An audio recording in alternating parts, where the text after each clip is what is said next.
2021년 2월 27일 중고등부 마지막 날 새학기 맞이 기도에 오신 모든 여러분들을 주님의 이름으로 축복하고 환영합니다.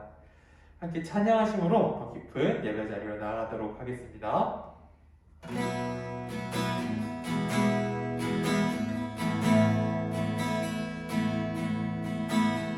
보좌 앞에 모였네. 함께 주를 찬양하며 하나님의 사랑 그 아들 주셨네. 그의 피로 우린 구원받았네. 십자가에서 쏟으신 그 사랑 한같이 온 땅에 흘러 각 나라와 족속 백성 방언에서 구원과 복주 경배드리네.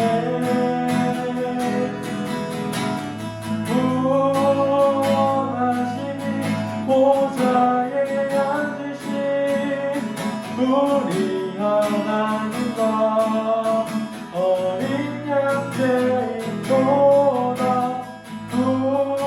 구원하시니 보좌에 앉으신 우리 하나님과 어린 양떼이도다. 우리 보좌 앞에 모였네. 이 보좌 앞에 모였네. 함께 주를 찬양하며 하나님의 사랑 그 아들 주셨네. 그의 피로 우린 구원받았네. 십자가에서 쏟으신 그 사랑 강같이 온 땅에 흘러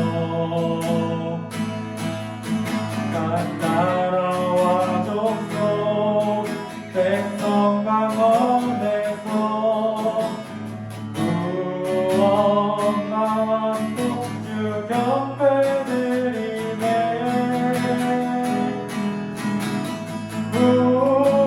구원하시니 보좌에 앉으신 우리 하나님과 어린 양떼이도다. 구원하시니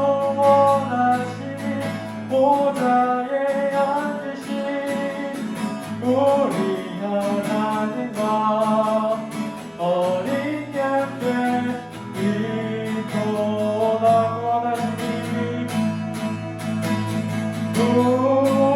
구원하시니 보좌에 앉으신 우리 하나님과 어린 양떼이도다. 구원하시니 보좌에 앉으신 우리 하나님과 어린 양떼이도다.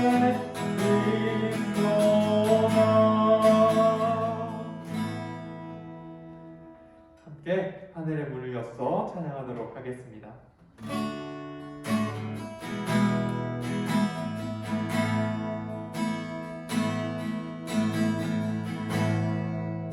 하늘에 문을 여소서.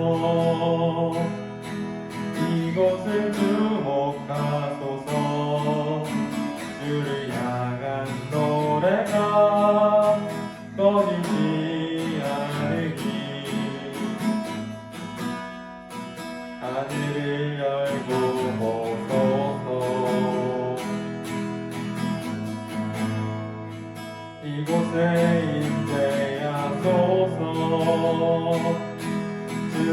주님을 기다립니다.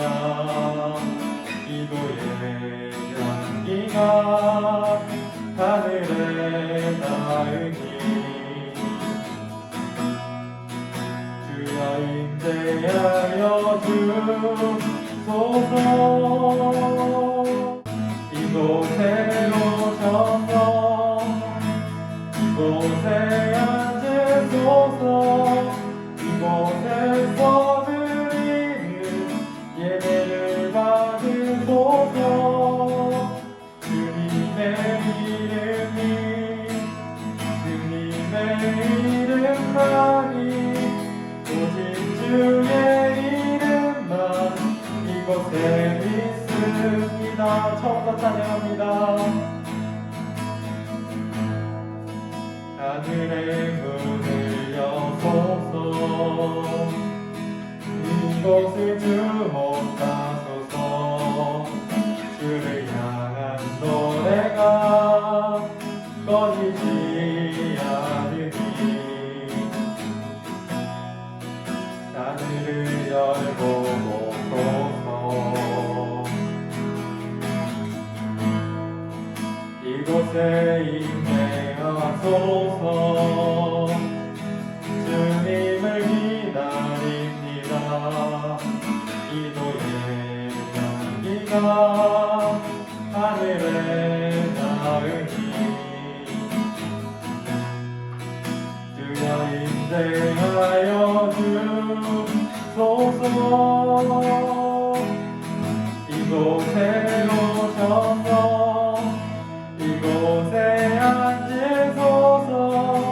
이곳에서 드리는 예배를 받으소서. 주님의 이름만이 오직 주의 이름만 이곳에 있습니다. 이곳에 오셔서 이곳에 앉으소서. 이곳에서 드리는 예배를 받으소서. 주님의 이름만이 오직 주의 이름만 이곳에 있습니다. 시간에 함께 기도하기 원합니다. 함께 기도할 때에 하나님, 제가 이 시간 주님 앞에 온전히 예배드리길 소망합니다. 주님, 내가 주님의 말씀을 갈구합니다. 하나님, 그런 간절한 마음을 가지고 주님 앞에 그런 간구를 가지고 주님 앞에 묵상하심으로 나아가도록 하겠습니다. 함께 기도합니다.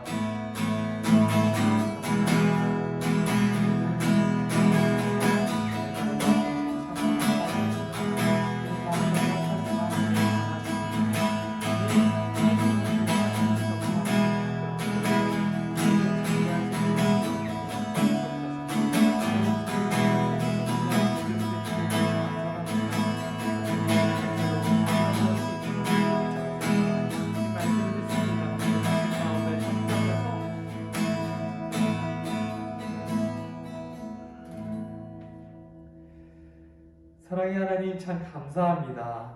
오늘도 우리가 이렇게 주님 앞에 나와 예배를 드립니다.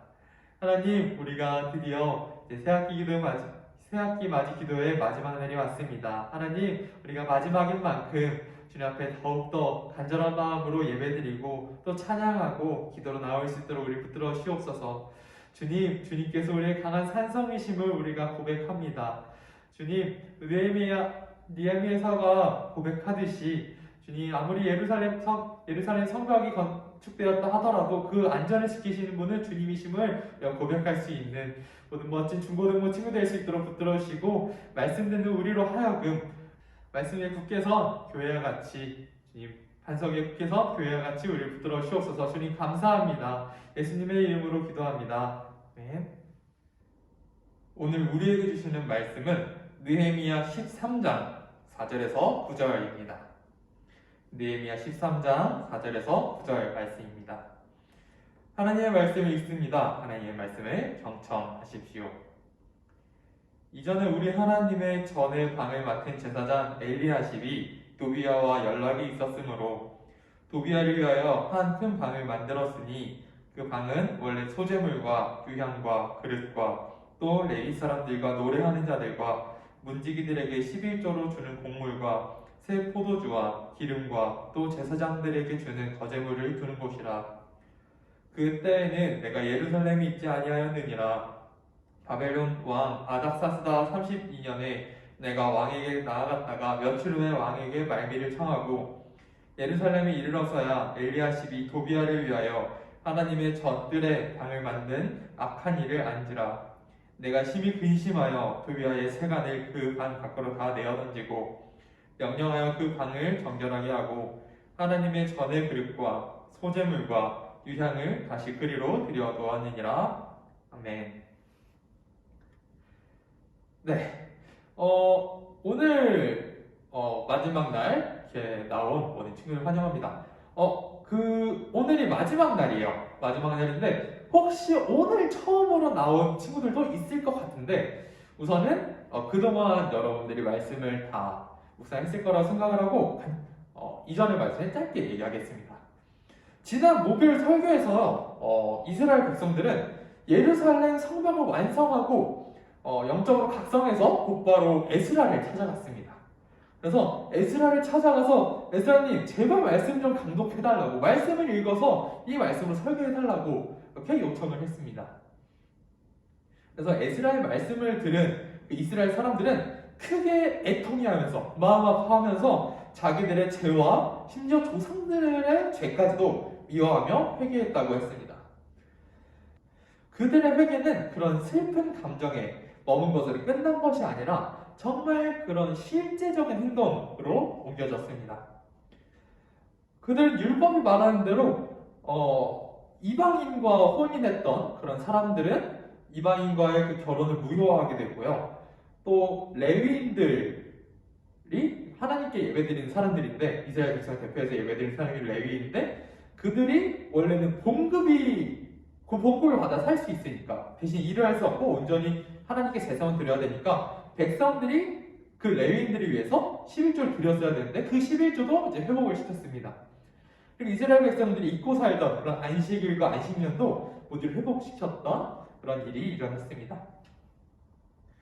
구약 성경을 보면요, 이스라엘 백성들이 어떤 지도자를 찾아가서 우리에게 제발 말씀을 강독해 주세요 라고 하는 그 본문은요, 우리 지난번에 읽었던 느헤미야서의 그 장면이 유일한 것으로 나타납니다. 그 정도로 예루살렘 성벽을 재건했던 그 이스라엘 백성들은 영적으로 크게 각성했던 그런 사람들이었습니다. 느헤미야는 페르시아 왕의 허락을 받아 유다의 총독으로 파견된 사람이었기 때문에 예루살렘 성벽을 재건하고 본국인 페르시아로 돌아갔어야 했습니다. 그리고 몇 년 후 느헤미야는 예루살렘으로 돌아왔는데 여기서 정말 큰 문제가 발생합니다. 포로 생활을 마치고 본국으로 돌아온 그 이스라엘 공동체의 회복과 재건을 위해 힘썼던 느헤미야가 페르시아로 잠깐 돌아간 그 사이에 백성들은 급격하게 영적 침체에 빠지고 그리고 말미암아서 이스라엘 내에서도 정말 많은 문제가 발생했습니다. 과거 이스라엘의 원수로 예루살렘 성벽 재건을 방해했던 그런 이방인 도비야를 이제는 제사장들이 앞장서서 성전에서 들어살라고 이방인은 성전에 들어갈 수가 없어요. 게다가 이 도비야라는 사람은 성전을 지을 때 굉장히 느헤미야를 방해하고 이스라엘 민족을 시기했던 그 사람이 도비야인데 제사장이 앞장서서 그 도비야를 위해 레위인들에게 11조를 주려고 만들어놓은 그 창고방을 비워서 도비야에게 내어주게 됩니다.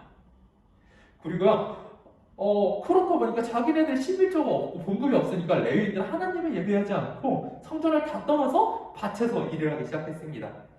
게다가 안식일에서 사람들이 성전에서 장사하는 등 안식일과 안식년도 모조리 무너졌습니다. 그리고 율법에서 금지했던 그 이방인과의 혼인도 다시금 이스라엘 민족 안에서 유대인들 안에서 그런 혼인이 다시 이루어졌습니다. 이런 모습은 느헤미야에게 정말 절망적으로 다가올 수밖에 없었습니다. 이스라엘 민족의 역사를 돌아보면요, 그들은 항상 하나님께 큰 은혜를 받고 감격을 해요. 그런데 곧 얼마 지나지 않아서 이스라엘 백성들은 타락하게 됩니다. 그래서 하나님은 이스라엘 사람들에게 경고하기 위해서, 얘들아, 너네 그렇게 하면 안 돼. 너네 그렇게 가는 거 잘못된 거야 라고 하나님의 메시지를 전하는 예언자, 선지자를 보내서 이스라엘 백성들을 깨우치게 하지만, 그러나 그때마다 이스라엘 백성들은 오히려 선지자와 예언자를 죽이기만 할 뿐 그들의 메시지는 듣지 않아요. 그래서 정말 타락할 대로 타락하자 하나님께서 이제 직접 나섭니다. 너네 내가 경고했잖아. 너네 이렇게 하면 안 된다고 했잖아. 하나님께서 이스라엘을 그때는 정말 크게 심판하십니다. 그리고 심판을 받은 그 이스라엘 백성들은요, 이제 자신들의 삶을 이제 다시 돌아보게 되는 것 같아요. 힘들게 됐을 때. 그래서 하나님께 그때는 정말 회개의 역사가 일어나고 다시 하나님을 찾게 됩니다. 그러면 하나님께서 또 그들의 회개함을 보고, 아 그래, 내가 이제 그 마음을 돌이키겠다, 널 회복시켜주겠다라고 다시 회복을 약속하시고 실제적으로 이스라엘 백성을 회복시켜 주십니다. 그런데 이스라엘의 그 모든 역사를 보면 하나님께서 축복하시고, 그러나 이스라엘 백성 타락하고 선지자를 거부하고, 또 하나님께 심판받고 회개하고 회복하고, 이런 그 역사의 굴레라고 하죠. 그게 계속해서 반복이 됩니다. 근데 이 굴레가, 이 같은 실수가 느헤미야 때에도 마찬가지였던 것 같습니다. 하나님께 대한 불순종으로 말미암아서 크고 긴 포로 기간을 지냈던 이스라엘 백성들은 전혀 은혜 받을 자격이 없었음에도 불구하고 포로 귀환과 또 선민국가의 회복 등 하나님의 크신 은총을 맛보 왔음에도 느헤미야가 잠시 예루살렘을 비운 동안 영적으로 급격하게 침체해져서 다시 타락의 길을 걸었습니다. 우리가 오늘은 느헤미야의 말씀을 통해서 이스라엘의 역사의 큰 줄기를 봤어요. 그런데 이런 어리석어 보이는 이야기가 비단 이스라엘 백성들에게만 국한된 것 같지는 않습니다. 말씀을 듣고 있는 우리는 어떤가요? 우리는 말씀을 통해 은혜를 받고 또 수련회를 통해서 회개도 하고 하나님께 깨끗하게 나아오겠더라고 하나님의 은혜를 맛보았음에도, 그러나 얼마 지나지 않아서 그 은혜를 모두 잊어버리고 다시 이전과 같이 세상 사람들과 다를 바 없이 살아가는 모습이 있지는 않은지 돌아보게 됩니다. 아무런 자격이 없던 이스라엘 백성을 홍해를 가르며 구원하신 그 하나님, 구름기둥과 불기둥으로 광야에서 지키시고 이끄신 그 하나님을 경험했던 출애굽 공동체는요, 모세가 잠시 하나님께 계명을 받으러 간 그 시내산에 올라간 그 짧은 사이에 우리를 구원한 것은 저 야훼 하나님이 아니라 이 황금송아지를 직접 자기네들이 손으로 빚어서 만들었던 그 사람들이 바로 이스라엘 사람들인데, 그 뿌리 깊은 그 죄악의 본성들, 그 뿌리 깊은 죄악의 그 흔적이 아직까지 우리들에게 남아있지 않은지 돌아보게 됩니다. 500년 전의 종교개혁자들은요, 에클레시아 리포마타, 세페를 리포만다, 개혁교회는 계속 개혁되어야 한다라고 말했습니다. 그리고 여전히 지금도 하나님의 은혜를 경험했음에도 다시 죄악으로 흘러 들어가는 나를 발견하면서 종교개혁자들이 외쳤던 것 같이 주님의 몸된 교회인 우리가 날마다 계속 새로워져야 되길 소망합니다. 우리가 이제 말씀 마무리하려고 합니다. 이스라엘 백성들은요, 계속해서 같은 실수를 반복했어요. 그리고 이 같은 실수를 반복했던 그런 뿌리 깊은 죄악의 흔적들이 아직까지 혹시 우리에게 남아있다면, 하나님, 이제 내가 하나님 앞에서 이런 모든 죄악의 고리들을 끊어내겠습니다. 500년 전에 종교개혁자들이 외쳤던 것과 같이 나도 날마다 새로워지겠습니다. 하나님, 내가 날마다 개혁되어지겠습니다. 이렇게 고백할 수 있는 멋진 여러분들, 그런 신학기 되기를 간절히 주님의 이름으로 축복합니다. 함께 공동 기도문을 읽으면서 한 목소리로 하나님께 기도하겠습니다. 함께 공동 기도문 읽으며 하나님께 기도합니다. 이스라엘을 선택하시고 이끌어내신 하나님, 이스라엘 백성들이 하나님의 크신 은혜를 경험했으나 곧바로 다시 타락의 길로 접어든 것을 보고 들었습니다. 느헤미야 때에도 백성들이 영적으로 각성하여 말씀을 사모하고 말씀을 따라 개혁했지만 얼마 지나지 않아 다시 이전과 같이 돌아갔습니다. 하나님, 우리도 이스라엘 백성들 같이 하나님께 큰 은혜의 선물을 받았으나 그 은혜를 계속해서 간직하려기보다 다시 이전으로 돌아가려는 모습이 있었음을 고백합니다. 하나님, 우리를 다시 새롭게 하여 주세요. 그리하여 이번 새 학기는 하나님께 받은 은혜를 계속해서 간직하며 날마다 새로워지는 경건한 학기가 될 수 있도록 인도하여 주세요. 이제도 계시고 전에도 계셨고 장차 오실 예수님의 이름으로 기도합니다. 아멘.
함께 주기 너무나심으로 오늘 모든 순서를 마치도록 하겠습니다. 하늘에 계신 우리 아버지, 아버지의 이름을 거룩하게 하시며 아버지의 나라가 오게 하시며 아버지의 뜻이 하늘에서와 같이 땅에서도 이루어지게 하소서.